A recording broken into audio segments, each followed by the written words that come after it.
ইলিশ মাছ ভাজা খেতে ভারী মজা। ইলিশ মাছে অনেক কাটা, ইলিশ কিন্তু মাছের রাজা।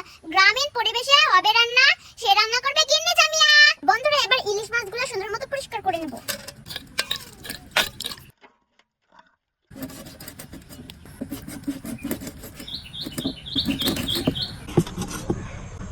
মাছটা কুটে নিয়েছি, তো এবার আমি পরিষ্কার পানি দিয়ে সুন্দর মতো ধুয়ে নেব। দিয়ে দিচ্ছি পরিষ্কার পানি।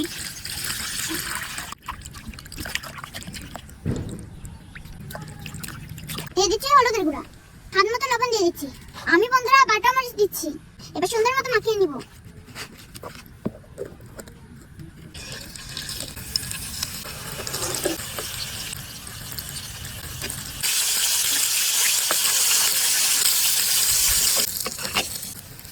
বিসমিল্লাহ।